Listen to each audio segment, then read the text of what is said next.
Good evening, good evening, good evening. Welcome everyone to Storytime with Stephanie. I am your host, Stephanie Outen, and I am excited to be back with another amazing author.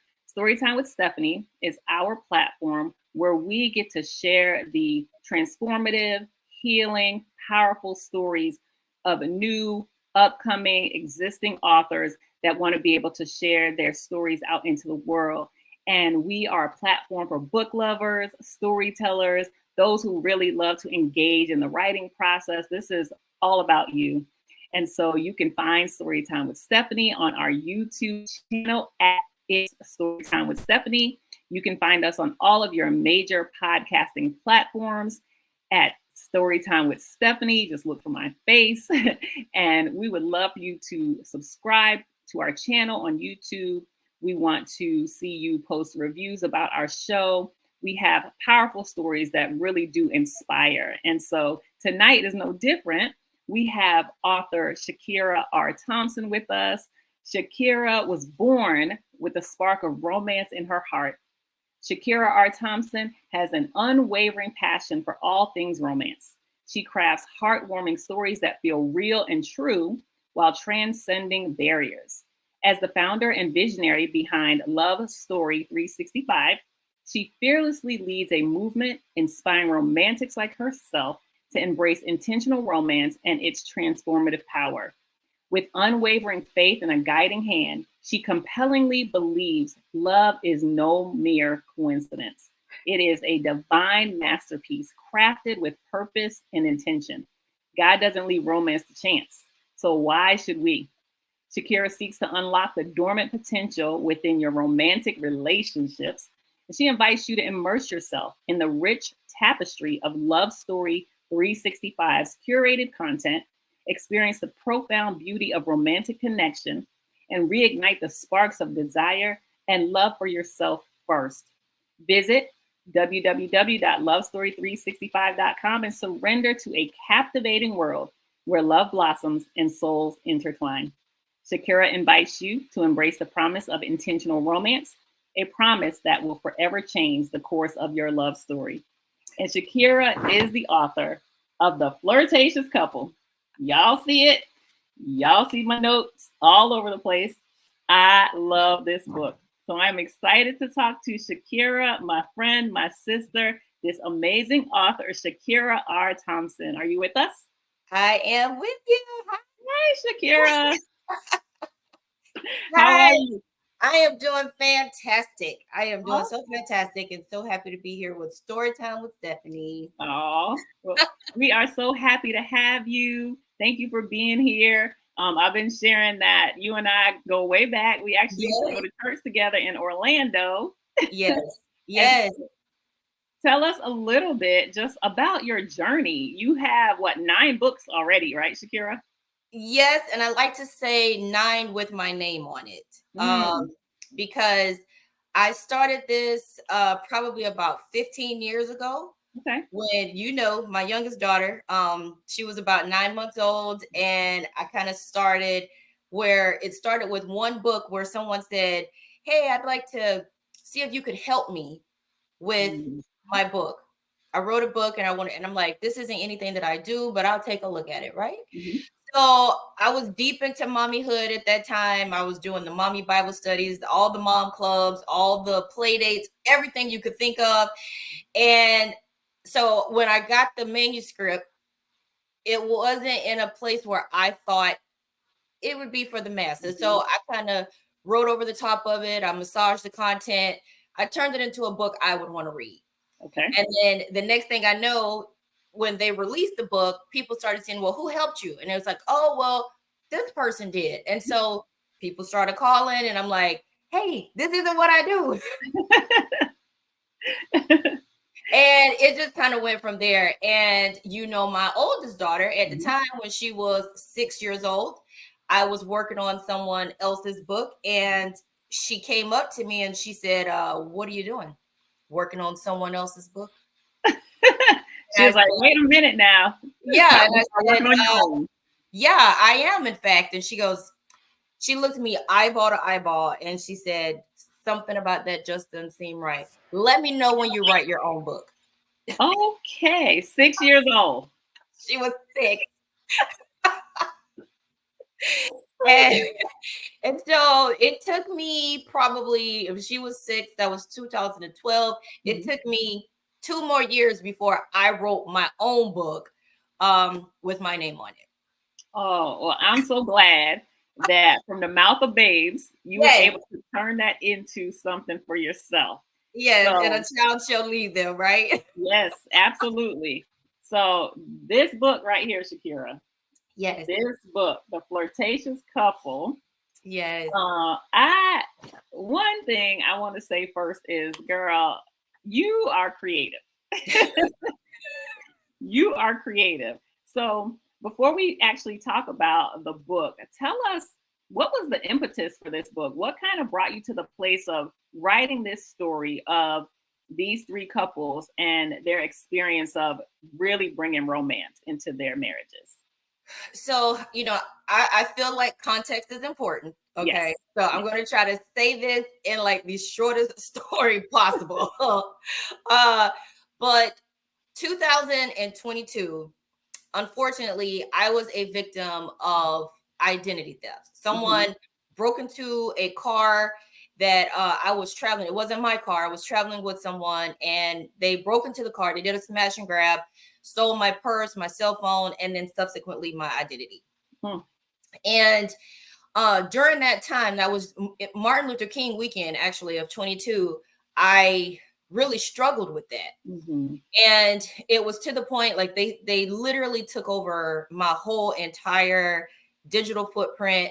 And I spent months and months and months trying to recover a cloud that I no longer had access to. I'm also a realtor, so my real estate business was tied into the cloud. Our lives are tied into these phones. Yes. So there was so much memories from my children over the years, like 15 years of my life was tied into this cloud that I no longer had access to. And I struggled with that for months, trying to recover it, everything that I could think of. And let's just fast forward. That was January to about May, June. A friend of mine said, "Hey, I think you need to let that go. Like, I think that there are some things in the last 15 years of your life that you could want to forget." Yeah. And so when she said that, I kind of started making the mental assent that, you know what? This is an opportunity for me to accept a new identity. Yes. And I'm going to go with my God identity. And so from about June, I would say I'm in my house every single day saying, inquiring of the Lord, what's next? What's this new identity? What is next for me? Like, I just really didn't know. And I'm asking this every day. And I promise you, I wasn't hearing anything. Like radio silence. Okay, Lord. Total silence. And you know how you hear people say, literally something just dropped in my spirit, right? Yes. So I've had that happen a number of times. I've never had this happen. And I'm gonna share with you what happened, and I'll explain what happened after that. Okay. When I finish this. So I'm literally walking through the house one day. This is probably now about July, August, okay, of 2022. And I'm walking through the house, minding my own business. And instead of dropping into my spirit, words came out of my mouth. And I thought, that's different. That's never happened before. And I'll tell you the words in just a second, because as I was processing what happened, another set of words came out of my mouth. And so I'm like, that's also very different. And I don't know what this is. And so the words that came out of my mouth was the flirtatious couple. And the second set of words that came out of my mouth was fun, loving, interactive, romantic relationship tips. Flirt. So I immediately come in here into my office and I write that down.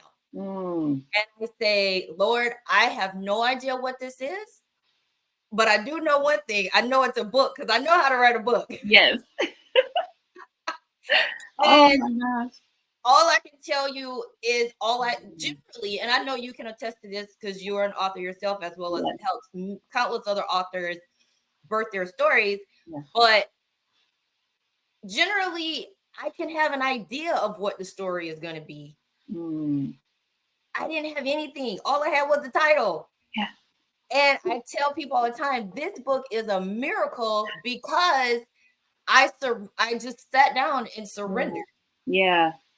Oh God. Like just hearing that alone it's just a testament to how intentional God is, right? Yes. Because it's very similar to how when I wrote my first book, I had no idea I was going to write a book at all. It wasn't like that was anything on my agenda. I literally was an avid reader and I was going through a dark time in my life. I went to bed. I was hearing women's voices. These voices kept coming saying, tell my story. And I was like, what is your story and who are you? Yes.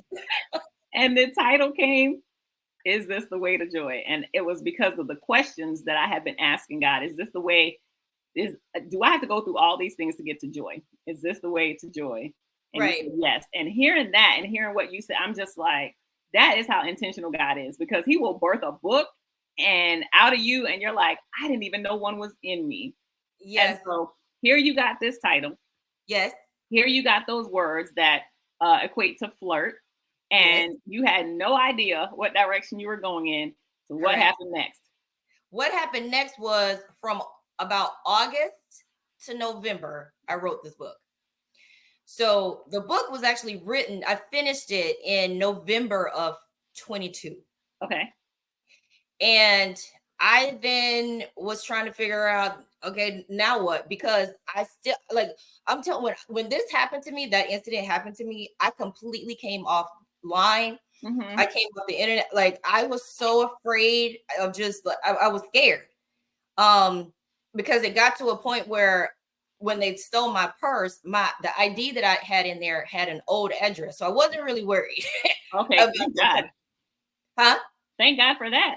Yeah, but they were relentless. This went on for months, and they were able to access some accounts that I had online that had my real address on it. And then that's when I got scared. Wow. And so I just, like I said, I came completely offline. I didn't know what I was going to do, how I was going to come back online. And so I sat on it for a little bit. I sat on it for a little bit. And then not only that, I was struggling with what the book cover was going to be, because I'm like, how do I graphically depict what this story is? And while I have a graphic designer that I've used over the years, he wasn't coming up with anything. I paid multiple graphic designers. But I just really, nothing that they were sending me was resonating. And it was literally driving me crazy until my oldest daughter, I have to give her props. She saw her mother literally going crazy and obsessing over this. And she designed this cover for me. And I'm like, this is it. This is it. And I do love it. It's just different color roses. And when people read the book, they will actually understand. Right? It will resonate. And I'm so proud of your daughter, because, wow, your daughters have been very instrumental in this entire process of you becoming a writer and bringing this book to life. Yes. So now, let's talk about the Flirtatious Couple. Camilla says, that sounds exactly what I went through with my book cover. Yes, look. It's so stressful sometimes. It's extremely stressful. Like, writing a book is not easy, right?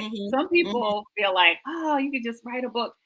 Now, naturally, some people, it's naturally in them. Things can just flow out of them, right? That is their gifting. But sometimes when it comes to that book cover, you're like, how do I depict what it is that I've written onto this cover that will be appealing to people, right? Yes, right. Because the book cover is what naturally helps people gravitate to wanting to read the story along with your synopsis, right? Right. And so here are all these roses, which we'll talk about, a little bit more as we talk about the story. But how did you get to that place of now the story began to unfold? Tell us about the Flirtatious Couple and how the story began to unfold. Well, I mean, it's kind of like I just said, from August to November, I sat down and I surrendered to it. Hmm. And I have said since my first book in 2014, I used to say, I just write what I hear. Hmm. Okay. Hmm. The first book I wrote, you also hear people say, write what you know. Hmm. Yes. Well, with that first book I wrote about, it was kind of me like poking fun of me growing up in the church. So Okay. I was born and raised in the church, and so I wrote a book about church. So with this one, and I knew this one was different. It felt different. Even the transmission of it, I knew I was, and I even said, I was like, okay, this book, this is coming from somewhere. I don't know where it's coming from, Mhm. but wherever it is coming from, I am surrendering to it, and I'm going to be the vessel to bring this story to life. Well, I am so glad you allowed the Lord to use you because the Flirtatious Couple is just that. Okay. It is about these three couples. Yes, Okay.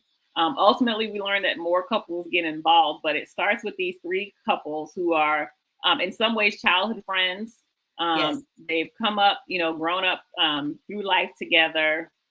And here it is, two of the three couples are kind of having some challenges yes. in their marriage.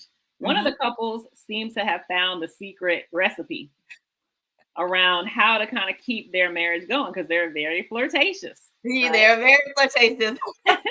And so it's Stacy and Jeff. We Mm-hmm. have, is it Rhea or how do you, Rhea, Rhea? Yep, Rhea and Rico. Rhea and Rico. And we have Mm-hmm. Jacob and Danielle, Yes. right? Jacob and Danielle is what I call the romantically mature couple. They are romantically mature. And we have Rhea and Rico, who are extremely romantically immature. Yes.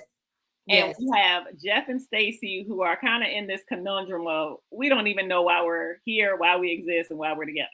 Right. Correct. Yes. And so tell us a little bit without giving away the whole book, because one thing you all know about Storytime with Stephanie is I don't like to give away the entire book because I want you all to go buy it. The Right. purpose of sharing these books is because we want people to go and support these authors, especially as independent authors, independently Yes. published authors. We work very hard to get Yes. our books out Yes. there, right? Yes. And we Yes. would love the support. So we want you to buy the book. We will be sharing, and we are sharing actually the link on the screen now, but you can go right to Amazon and you can get your copy of The Flirtatious Couple by Shakira R. Thompson, because I promise you, this is a book you want to read, especially if you are married and you need to figure out how to get that romantic spark back in your marriage. If you are single and you know, hey, when I get married, I want to stay married. Okay. You need this book. So tell us about these three couples and how they go back to the basics of romance. So with the three couples, so there's almost like a part and parcel of fact versus fiction. I figured that. Okay. there, there's a little part and parcel that happens here. But I was once married. I was married for 12 and a half years. And just my experience through that, as well as other couples that I have encountered. Um, like I said, some of it's fact and fiction, but I also have to keep going back to, it was just a flow. Like I Yes. just surrendered to it and they presented themselves. Now, Mhm. um, I love how you just categorize the couples, because starting out, Rhea and Rico were supposed to be the quote unquote main characters. Oh. However, and this is one of the beautiful things that I love about writing, right? I love when the characters begin to take me in a direction that Yes. I wasn't expecting, and I just allowed them to do that. So what ended up happening was Jacob and Danielle started rising to the top. Yes. Yes. They kind of started taking over. And so I kind of had to, allow them to do that, but then also figure out a way to bring Rhea and Rico back in, kind of like the forefront. Yes. Yeah. And So so it really, I wanted to actually have that, when I started seeing the breakdown of each couple, it was really, to me, how couples and in marriages, everyone is in a different stage. Yes. And I remember when I was married, I had a lady come to me, and this might have actually been right after my divorce. And she says to me, because she knew both, I met her through my ex-husband, right? Okay. They went to college together. And so she kind of was going through a tough time, and she wanted to go out to dinner and kind of get my input insight on some things. And she says to me, I used to see you and you just used to look so strong. And I used to like look at the two of you and I'm thinking, if they can be happy, like, why can't we? Yeah. And she said, I really don't want you to take offense to this. She was like, but I just didn't understand how you could be married to this guy when I knew him.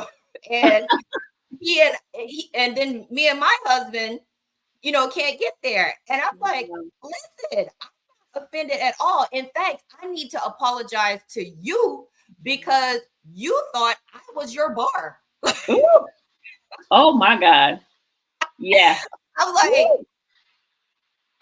I shared with her, actually, I was like, you invited us to your house one night, and we literally had a knockdown, drag out, like just huge argument on the way to their house. Oh. But the moment we got to that front door, Oh yeah, the mask went on. Hey. Perfect So couple. yes, and I told her, I'm like, you never know what a person is going through behind closed doors. So Yes. please do not ever Oh do wow. not, have your situation be think that you're in alignment with someone else and why you can't get there, because you don't know what they're going through. That's right. And so that was one of the things that I was really just trying to showcase too, because I know that happens a lot. You see people on social media and you see the couples goals, and you see these perfectly curated photos and narratives, but get in their house for a minute and it's a there you completely different story. Yeah. Hashtag we don't want to be a couple anymore. That's what it is. So Right. I love what you said about, you apologize to her because I did. she was looking at your marriage as a bar. That was her expectation of wanting to have a marriage like yours, and people do not understand. They don't. Please ask the Lord for the marriage you're supposed to have, not the marriage somebody else has, because you just have no idea what people are walking through. I know. I was married too. I'm divorced now. I understand, right? Yeah. It is an interesting it is. And so part of I felt like what was in my heart for this book, because I had walked through marriage and I had walked through a divorce. I kind of feel, and you'll see on the cover, it says a novel for couples. Yes. And so I kind of felt like in this was almost kind of balancing the scales in a sense for me. But what has happened since I released this book, it seems as if the message is now resonating more with singles than couples. You know what? I had a feeling it would. Because here I am in, being a divorcee, and now in my singleness. This book really resonated with me because it made me say, okay, you know what? I wish I actually had this book the first time around, right? Yes. But the next husband, right? Yes. He is going to benefit from the fact that I read this book. Yes. And what the other thing that I'm hearing, so singles are telling me, hey, this book has literally opened my heart, and I am now ready for my love story, and the next relationship that I get into, they're gonna have to read this. And absolutely. If they can't like do what's going on in here, then let's not even waste each other's time. I am all with it. Because I said this is required reading. The Flirtatious Couple, you all see that? Shakira R. Thompson. Required reading for couples, for singles preparing for marriage. this is required reading because it absolutely is a book. It is a guide. It's a guide that really does, one, first show God's heart for Yes. couples, God's heart for marriage, God's heart for you to stay married, right?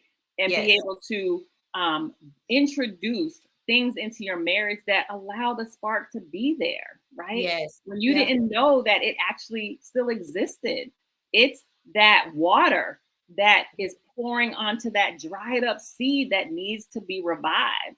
And that's what this book does. And so let's talk. Okay, so I want to here's one little section. It says your relationship will work if you work it. That's for sure. We stopped looking at it as hard work, like blood, sweat, and tears kind of work. We started looking at it from the perspective the work we do is a labor of love. Yeah. Plus, I honestly don't think relationships are hard. I think people are. Yes. When I read that, I'm like, you know what? It's so true. People do always say relationships are work. Marriage is hard work. But you know what? It's all about perspective. Yes. And that is the job I would rather work at because, again, it is a labor of love. Yes. So many people go to work all day long. They pour everything into their job and then they come back empty. And in their marriage, they have nothing to pour. They have nothing to give, right? Yeah. So what are you birthing in that marriage? Correct. Right? And so tell us a little bit about kind of the direction going from here. And this was Danielle sharing with the ladies, right? Yes. Okay. She will share because she has a wealth of knowledge because she's had a wealth of experience. Yes. 30 years. 30 years. And they are flirtatious now because there were some years where they were not. But they were very intentional. And it took a lot of honesty. It took a lot of vulnerability. It took a lot of stripping away in order for them to get to that point. Yeah. And one of the I don't know if you highlighted this because I'm so interested in the tabs. I see your tabs in the book. But one of the big things that I took away in this was when Rhea discovered, you were just talking about how you pour into your career and your work, and then you come home. That she said the one person that she was supposed to love, she spent 35 minutes with in 1 week. Yes, ma'am. I have that highlighted. It's somewhere in here. And I was like, what? Out of like 10,000? Yes. Yeah. 30. I mean, I felt like this. I felt sick when I read that. It's like, what? How? But how true? That's the sad part. True. It's so true that you will give the smallest amount of time to your relationship, the smallest amount of time to your partner, and then wonder, why is this marriage not working? Why am I not happy? You are not pouring in the time necessary. You are not investing. We'll invest in stocks. We'll invest in a car. We'll invest in a Starbucks drink every single day, but we will not invest in the most valuable relationship, that covenant relationship that God has given us, marriage. Right? Yeah, unfortunately, yes, it's so true. And that like shot me like right between the eyeballs. I was like, whoa, like that is so true. And unfortunately, it happens more than probably is talked about. You know what's so interesting? When we get kind of later in the story, we come to find out where Rhea talks about that she equated time spent with love. Yeah. But she was the one spending the least amount of time with her spouse. Right. And we come to learn there's some generational things. There's some things that, she was walking through that she had not yet been able to identify. What you share in the book as these stories that she would create. And I want to talk about that because actually one of the things you say here is, let me ask you something. You agreed to the challenge, but what do you hope to accomplish out of it? Do you know what you want out of your relationship, out of yourself? And that's a question that so many people, and I'll just speak for women because, as a woman that went into marriage, I didn't fully understand my own identity. I didn't fully understand who I was, what I wanted, who God was calling me to be. And so I came into this marriage as a counterfeit. Yeah, for right? sure. I came into this marriage as just, this thinking that, oh, okay, I'll just become who he wants me to be, right? And how many times 100%. we go into relationships that way, and then when the relationship ends up falling apart, you wonder why, but then you're out of the relationship and you're like, wait a minute, who was I? That Yeah, wasn't even me, correct. right? And so tell us a little bit about kind of even your own journey as you were sharing and as you were writing and as these words were pouring out through your spirit onto the pages. What were some of the things that you were beginning to discover, even about yourself, right? About yourself, um, being married at one point and then subsequently being divorced? Well, Stephanie, I don't think we have enough time to discuss that, but I will say this in response to what you just said. So, for as long as I can remember, I always, like, my dream, I always wanted to be a wife and I always wanted to be a mother. Hmm. And I feel like, and I've shared this with my mother before, we've kind of worked through this. She did not, in my opinion, share with my sister and I her story as a woman. Okay. Oh, And so good. in that, I, as a child, glamorized marriage and motherhood. Mm. And all the while knowing she is one of those ones who has those marriages behind the closed doors. Yeah. And so as a result of that, that's all I ever wanted to be, was a wife and mom. And, again, growing up in the church, you hear you want to do it the right way. Mhm. And um with all of that programming, what ended up happening, to your point about being a counterfeit and not even really having a strong identity, my identity of marriage and motherhood was tied into my mother's, who I did not know the whole story. Yeah. And Mm. so when I then got married and it didn't line up to the fairy tale, it didn't line up to what I heard being preached in church, that God would bless the marriage that you're in. Mm. When I got into it, I was disillusioned. Yes. Absolutely disillusioned. 100% disillusioned. And I tend to say, like, I'm an open book. I share, I'm very transparent about my journey, and I am one, because of that disillusionment, I had a husband and a boyfriend. Mm. And Yeah. while that played a large part into why I am divorced, Yeah. not the only reason, but it played a part. Mhm. And so, it's like the stories, as you'll see in the book, that we tell ourselves. There were stories that I had told myself that just simply were not true. Mm. But if you tell yourself a story long enough, you will begin to think that it is true. Look, girl, that's a whole show in and of itself. AP says, I ordered my copy of the book. Oh, Yes, thank yes, yes. And AP, share this out because we want people to be a part of this conversation. We want more people to order this book because I'm telling you, there is some fire in this book. And there's some things in here that will literally get you to a place. Like, I began to examine myself. you. You have to. I began to examine because, Shakira, what you said is so true. There's stories that we will replay and replay and replay to the point where we're like, wait a minute, is this actually true? I don't even know anymore because I've rehearsed this, right? And I've Yes. become my story. And we see that play out with Rhea so much in this. Her friends identify it, and that angers her, right? Yes. But thank God for friends, because she needed to be called to the carpet because she needed to, one, figure out what was real, Yes. what was at the root of the stories, Mm-hmm. right? So that she Yes. could be healed and delivered from it, so that she actually could show up as who she was supposed to be for herself first, but then also in her marriage. Right. Okay. So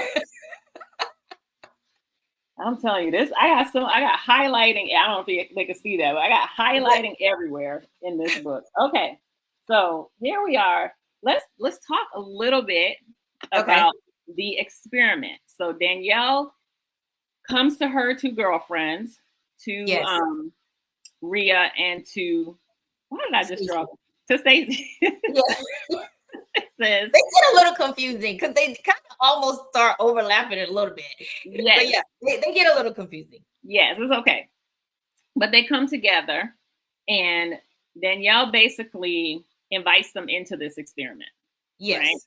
And it's to take them back to the basics of romance. Yes. Which I love. You coined it like the ABCs of romance. Yes. Right? Now, tell the audience a little bit about the ABCs, because I'm telling you, people are going to want to begin to practice this. I hope so. And you know what? Even in your singleness, and it's interesting because I read multiple books at the same time. So I was reading your book and I was listening to another book at the same time, right? And so as I'm reading this book and it's talking about the ABCs of romance, then I'm listening to this other book and that author is talking about self-partnering, where as a single woman, she was learning how to date herself. Yes. Right? And so I began to even look at, how do I apply the ABCs of romance in my self-partnering? Yes. So that means, that says to me, you haven't downloaded your workbook yet. Not yet. No. That's because when I say to the wire, I was on like the last 20 pages. I was on the last 20 pages because, I go from show to show and I got to read all these books. Right. And I got to the end and I said, oh God, I got to get my workbook.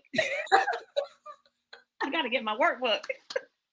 So get your workbook, because again, it's like I say this so many times. We know in part and we prophesy in part. Yes. So as this was happening, this whole experience with this book, again, it says it on the cover. It says for couples, but the singles are like, don't leave us out of this conversation. So the last book I wrote was in 2020 and it was called Blue Roses by Design.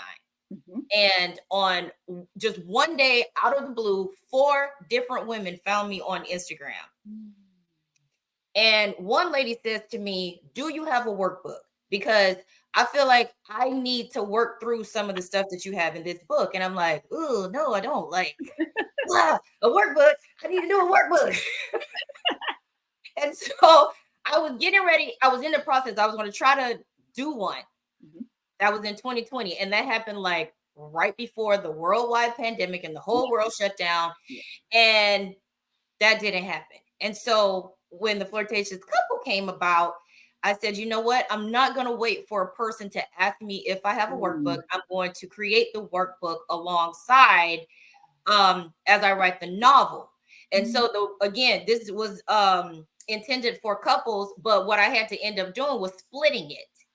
So I have a workbook for couples and now I have a workbook for singles. Yes. And so this will be a perfect way, as you just put it, to self-partner, date yourself. I do have like 2 groups on Facebook for the couples who would download the book in the workbook, and singles to do it so that we can kind of hold each other accountable. Because I feel like I'm very big on community. And I think that with social media, a lot of times we've stepped away from that. Yeah. And it is so important to have community accountability. That's why it was so great to see the relationship that not only just the women had, but also the men. Yes. Yes. Because a lot of times when you're going through things, you feel like you're an island unto yourself. And that's one of the tricks of the enemy, to try to isolate you and think that you're the only person that's going through these things. And you might come into a forum like they would do at dinner and do a round table. And it's like, oh my God, like you're experiencing that too? Like, and then you can talk about it, and then it's out in the open, and then it's not, you're not embarrassed, as much, and you get the help. We are to bear the infirmities of the weak. Absolutely. And so a lot of times when we come together in community, there's strength there, because I strongly believe that iron does sharpen iron. Absolutely. Absolutely. And I do love that about the men in this book, the Jacobs, the Ricos, the Jeffs, because they do come together and they support each other. And yes, they have their jokes, and yes, they'll, rag on each other about some of the things that they're doing. But we especially see it with Jacob. He is the husband to Danielle, and they really do take the helm as the overseers of this challenge and really helping these couples to be strengthened as individuals so that they can be strengthened as couples. And so that this challenge comes about. Tell everybody a little bit about the ABCs of romance. So with when we first started, you kind of categorized them as very mature, not so mature, not mature at all. Yeah. And so there were two of the couples that were kind of going through some challenges. They were at a valley season in their relationships. And as the stronger couple decided to, hey, let's get together and let's try to figure out what we can do, because she was not only friends with the women, she's also, because they all grew up together. Yes. She's basically like, hey, I see some things going on here and it's not going to happen on my watch. Yeah. So let's see what we can do to try to help you guys out. And Stacy is a kindergarten teacher. And so with Rhea being a writer, Danielle says, let's put together a challenge here. Let's do the ABCs of romance. Like, can romance be as easy as ABCs and 1, 2, 3s? Let's find out. And so they take a spin on, and I think it's even mentioned in the book that there are some people who have done the ABC date night challenge, but this goes beyond that. Yes. This goes beyond that because there's intimacy challenges that go along with the alphabet. And I learned a whole lot about different intimate things alphabetically. Yeah, you did. Because I was like, wait 1 minute. Wow.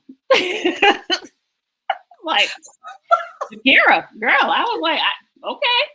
All right, Shakira. My friend from church. Yeah.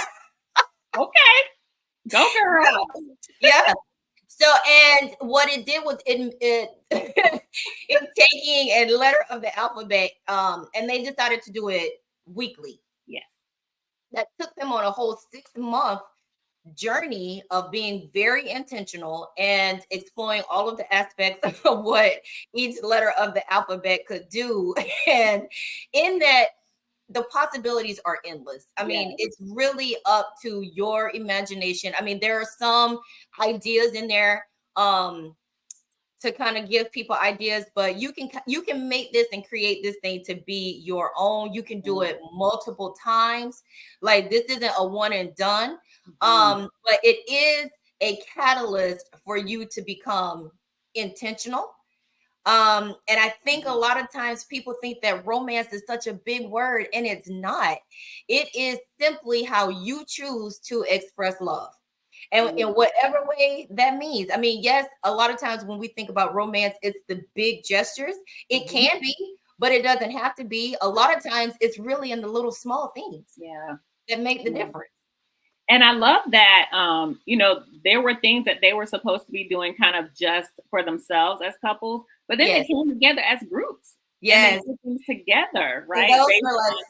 Those were fun dates. Yes. And look, I felt like I was on the date with them. I was like, Anna, where are we going? What are we about to do? Because I was thinking, Lord, what is going to happen at why? What is why? I was like, what? Oh my gosh. Yes. Yeah, there are some letters that are a little harder than others. Yes, but it was so much fun. And I felt like I got invited into these couples who started out really in a just a sad place, like you said, a valley season in their marriage. And you question what could help them come out of this, right? Yes. And yes, as Christians, we believe, okay, prayer, fasting, all these things we can do, but there's some other things that we are required to do. And there's some creative ways to go about doing them to really rebuild, restore, revive marriages. Right. And it is essential that we put in that type of work. We put in that type of labor to bring back the love in these relationships. And you were able to do that so eloquently. I just, I was like, this is some seriously good creative stuff right here. Okay. So I just want to read some of these things because I was like, these are words that are just so beautiful, and the way that they get, brought together. This, I think, this was who was this? Rico that said, okay, what? Oh, this, I think this was Jacob talking to Rico and says, all right, I was just playing, but if you think about it, that's true. Anyway, back to the question at hand. What does the sun do? It warms and gives off light. Before I can give her light, I have to spend some time with the light myself. At night, I pray to God for enlightenment. So every morning when I wake up and she's next to me, I make sure I start her day off by warming her up. I tell her how grateful I am. We woke up next to each other. I tell her how much I love and appreciate her. I whisper in her ear and tell her how beautiful and sexy she is. And let me let you all in on one little secret. When I'm handling my business, I speak affirmations over her. I'm not even going to go any further because I was like, wait, what? What? Brother, you do what? Said, wait, I gotta fan myself. I gotta fan myself right now. Because I said, this But I tell you what, you'll never probably look at a rose the same way. oh my God, never. Never. Ever. I will never. Look, okay, cool. I want to see this comment that just came up, and I want the comment to come up on the screen. Wait a minute, repeat that. Oh God. Tammy, you got to get the book. You got to get the book. Because let me tell you, when I say there's some creative stuff in here, and these brothers in this book, they can put some words together. But what I also appreciate is they don't just put the words together, they put the action to back up the words. They are intentional. They are very How intentional. bringing and keeping romance in their marriages. So, not just to the brothers, to the sisters, to the ladies, to everybody who is listening. If you're watching the replay, if you're watching live, whatever, you need to get this book. You need to read it from cover to cover. You need to get your notebook. You need to take some notes. You need to be like me. You need to highlight. You need to put your sticky notes because you got to refer back to some things. But most importantly, especially like Rhea in this book, you have to do the work on yourself first. Mm-hmm. Because when you don't do the work on yourself first, you can get entangled in some things, right? And we'll discover that Rhea kind of gets entangled into some things kind of unexpectedly that really can hamper all of your good work. All of it. All of your good work. Because there's a snake in the grass. A snake in the grass will come up when you are tending to your garden. Yes. Your garden of roses that's being tended to, and a snake will come in and bite. And he's still handsome. Oh, always gonna look. They always gonna be handsome, right, Shakira? They're always fine. They're gonna be debonair, handsome and charming, and just saying all the right things. Say all the right things. You got you salivating. Yeah. That's what snakes do. They get you salivating and then they bite you, right? And when they bite you, it just doesn't impact you. It impacts everybody around you, which when you read, you will see, right? And so you have to be intentional about the work that you do on yourself. Yes. So that you don't go into relationships, one, like I did in my marriage, go in as a counterfeit because you don't fully understand who you are and you don't do the healing work to discover who God has called you to be, right? Thank God I'm on the other side of that now, right? And I believe healing is a constant journey. We're always in the midst of healing from something, right? But doing that soul work, which Rhea was able to do, allows you to really be much more intentional and purposeful in your relationships, not just marital relationships, but relationships of all, spectrums that you're a part of. So let me see. I love this too, Shakira. You do a lot of research. You do a Well, lot you of know what? Somewhat. But again, I told you a lot of it just kind of came out. Well, here's the good thing. The parts where you did some research and you incorporated it. So you talk about this, our hearts having a magnetic field. Oh, yes, that was there. Yeah. Yes, the heart's having a magnetic field. Mm-hmm. Shakira, I'm telling you, you are masterful with these words. Okay, Oh, I love that. you said the electromagnetic waves from our hearts can be detected as far as about 3 feet out in every direction. Yeah. Well, when I read that part, you know what? It's like I don't even need to go further because I know where this is going. Right? I felt it. I was like, when the heart is not healed, what do you attract? What do you attract? What do you attract? Because it is a electromagnetic field that's going to pull in, right? And it's going to Yes. suck in all the things that you didn't clean up in Correct. here. So it says these waves can be measured by like those EKG and EEG. I don't know those types of machines, but our hearts vibrate at certain levels. If it acts like a magnet, we should consider what it's pulling in.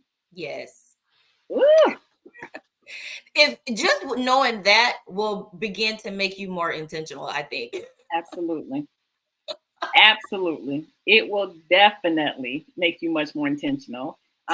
Because funny enough, years ago, I had a friend, she rushed over to my house one day after church and she said, "Girl, I need to talk to you about this sermon that my pastor preached at church, and I had to come over here to tell you face to face." And I was like, "What?" And she said, he talked about how when you constantly wonder why you attract the wrong people.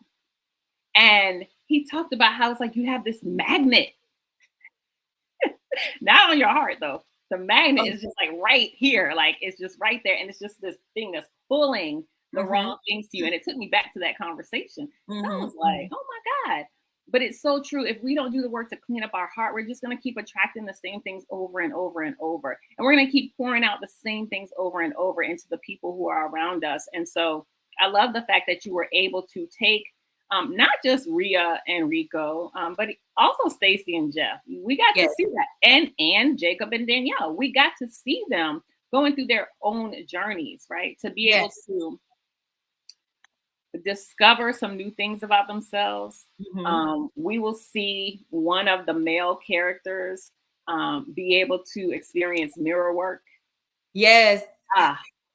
Yeah, that tugged on my heart because to see a man be able to do that, I know a lot of women, I myself have experienced and have worked through mirror work, but for a man to be able to do it and for a man to be able to have the type of revelation that this character had was so important, because the revelation that he had allowed him to recognize why he wasn't able to fully live up to who he was supposed to be in his marriage at a certain point in his marriage. Yeah. And so as you think about, yes, this story, it was flooding through you, you were sharing it, but I'm sure that there were some things that even as it was pouring through you, you were digesting it. 100%. I mean, I'm first partaker. Yes. I'm first partaker, and I act through every scene. And I mean, I laugh out loud. I cried. You know, I'm like, oh yeah. I am first partaker of it, and so 100%. I am 100% in love with the story. Yes, and I am too. Yeah, I am too. Like the Flirtatious Couple literally gave me. It renewed my desire for a relationship. Nice. Right? It renewed that in me because we can say, I'm clear. I would love to get married again. Yes. Right? But I know that there's things that I still have to work on and want to work on so that I don't bleed on the next person that comes into my life. Exactly. And I want them to be doing the same thing because I don't want you to bleed on me either, because it goes both ways. Right? It gets both ways. And I think that was one of the things I also was trying to showcase with the couples, that they each had their things. And a lot of times we bring that in. And again, it's the stories that we tell ourselves. And with those stories, also, we're reflecting and projecting onto each other and just basically really just trauma bonding and triggering each other all up and down the road and not even knowing that. Girl, you said it. Trauma bonding and triggering each other all up and down. All up and down. It's like all up and down, all up and through. Yes. Right? Yeah. Woo. And I, last week, I think, what's today's date? Oh, it was on the 13th. That marked my 5 years that I've been divorced. And from the time that I was divorced, I had always said, like, I wasn't going to date until, because I had daughters. Yeah. And I kind of had made that decision in my mind. I'm like, until they're done, I'm just going to be single. Yeah. And I think in that, I kind of had closed myself off to it. Mm-hmm. Yeah. And with this, it just kind of made me also understand that it's easy. And I come in contact with a lot of women who are like, oh, I think I'm set in my ways. I'm too, I'm just forget about it. I don't know if I want to do this. And I learned even in this, writing this, that is a defense mechanism. It is. It's a form of protection. And what I realized too is, yeah, you might say that in your 40s, 50s, but your 60, 70, 80-year-old self is not, you're going to have some explaining to do. Yes. To your 60, 70-year-old self when you by yourself. Yes. You be like sitting here twiddling your thumbs like, why am I over here by myself? Exactly. We don't want that. Exactly. So, like I said, we know in part and we prophesy in part. And the vision that God has shown me with this book, it has expanded tremendously. And I know now, part of the next step in this journey is to essentially create more flirtatious couples. Absolutely. And so since releasing the book and how much the message has been resonating with the singles, I have actually been in training to become a Christian matchmaker. I could see that. Yes. I'm like, I can see the girl. That is you all day. All day. And I am so excited about it. But like I said, March has just come in and has been a blur. And just with the girls, I have a graduating senior this year. My time is just going by so fast. But I am so excited about it. I'm so excited about what God is doing and the vision that He is placing here in my hands. And to just see, I'm just so excited about what this is going to turn out to be, and continuing to surrender. Well, you continue to surrender, because I cannot wait for book 2 in the series. Couples trip. Yes, couples trip, because when you all get introduced to these couples and then you just go on the journey with us, so she gives us a little snippet, and as soon as I read it, I was like, I cannot wait. This is going to be hilarious, right? I love Jacob. I don't know where he came from, but he is so funny to me. He was hilarious. He was hilarious. Yes, he's hilarious, and I'm like, okay, he is like the ringleader of all of it. At the end of the day, I think we all need a Jacob, because he's just awesome, right? Yeah, the new Jacob. We don't want old Jacob. The new Jacob. We want, you know what? Okay, let me say this before we start to wrap up. What we will discover even in this process of these couples going through the ABCs of romance and taking it back to the basic, that in discovering who they are and in discovering these new identities, one of the couple, they changed their names. And I love that. Yeah. Because it represents the new identity of what they've stepped into together. And so I thought that was so beautiful. Yes. And what was I got to ask you, did you have a favorite alphabet? Yes, it was E. Oh, the group date. You loved E. That was when things kind of started changing. Yes. Yeah. And started turning. it's funny. I was telling my brother about it because I was telling them the different things that they did. But I enjoyed it because yes, it was one of the group dates, and I love the group dates. I love the individual things as well. But Mhm. it was so good to see these couples come together because we need community, Yes. right?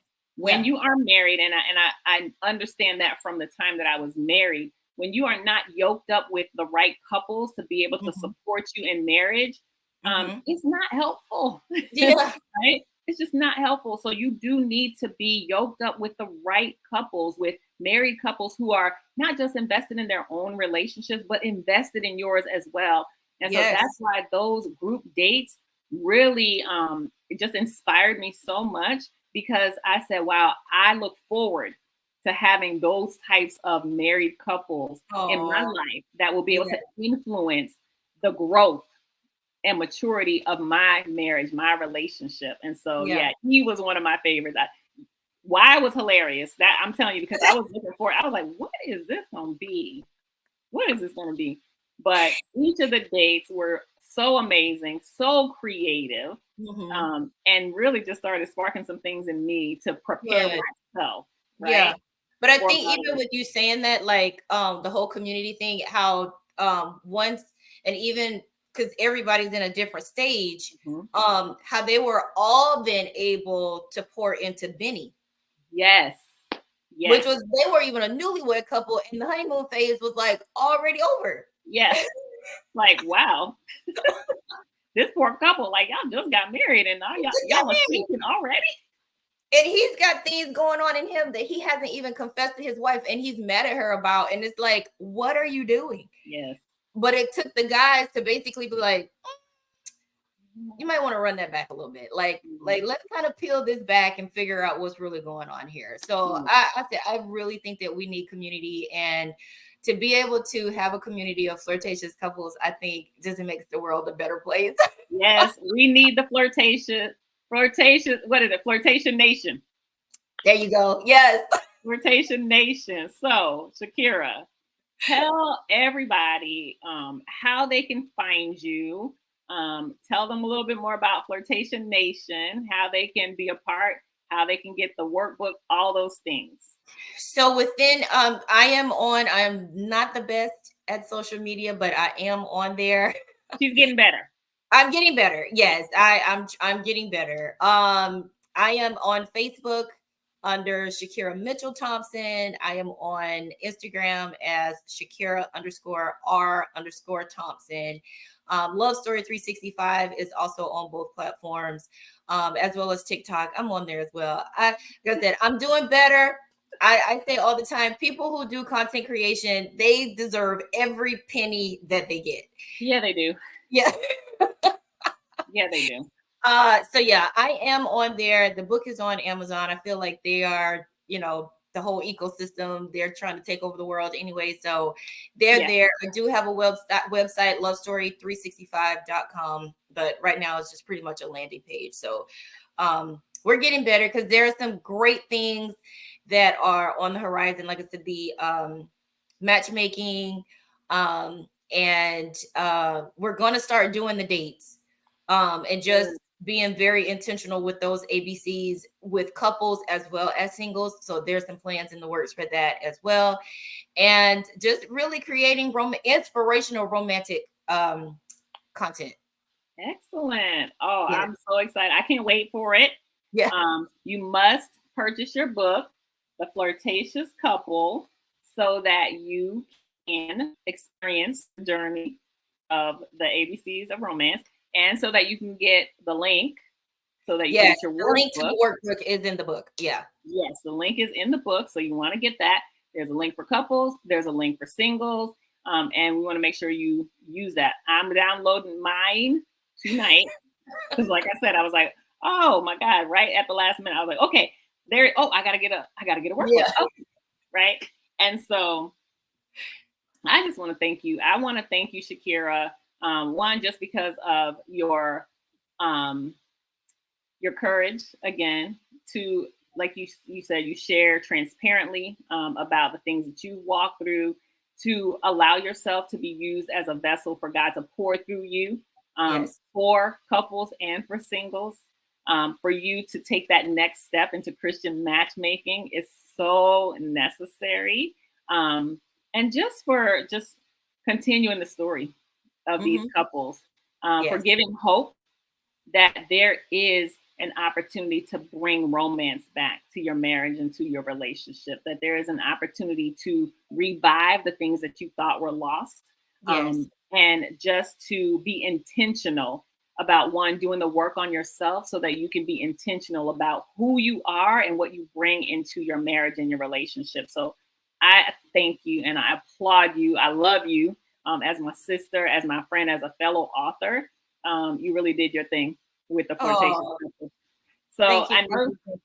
And I appreciate you too. This is almost like a full circle moment because, you know, we also share our beautiful friend Leah. Yes.